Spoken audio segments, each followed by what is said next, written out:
Ćao, danas ćemo govoriti o sjetvi rotkvice i šargarepe u saksije. Ono što je karakteristično za ove vrste jeste da se od njih ne proizvodi rasad, nego se siju prosto direktno ili u zemlju ili u saksiju. Jako je bitno naglasiti da je potrebno da saksija bude što dublja kako bi mogao da se razvija korijen na pravi način. Jako je bitno da supstrat bude rastresit, jer prosto ako bi zemlja bila zbijena, korijen ne bi mogao pravilno da se razvija. Napravit ćemo par udubljenja na razmaku od 7 do 10 cm i tu ćemo staviti po 2-3 sjemenke.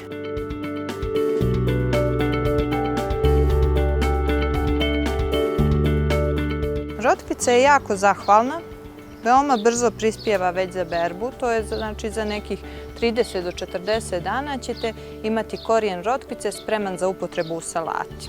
Samo je jako bitno da se redovno navodnjava. Za početak ćete koristiti prskalicu, a već kasnije možete da je zalivate i iz flaše ili kante.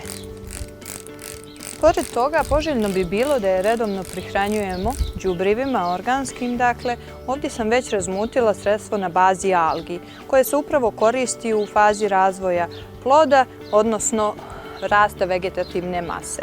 Sredstvo treba da bude razmućeno u mlakoj vodi koja je ostojala kako bi biljka mogla bolje da usvaja hranljive materije. Sada ćemo reći nešto o šargarepi. Za razliku od rotkvice, njoj treba malo više vremena ili mnogo više.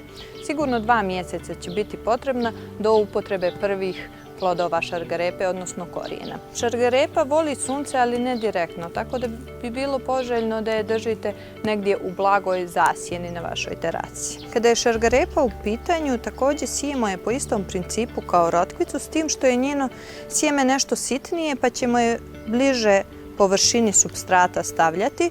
Stavljat ćemo je na razmak od nekih 5 do 10 cm. Nakon ovoga šargarepu ćemo obilno zaliti i dok je u fazi sjemena, dakle dok ne proklija, potrebno je svakodnevno je zalivati. A kasnije kada se već formiraju mali izdanci, bit će dovoljno i 2-3 puta nedeljno. To bi bilo to u ovoj epizodi. Do naredne, pozdravljam vas!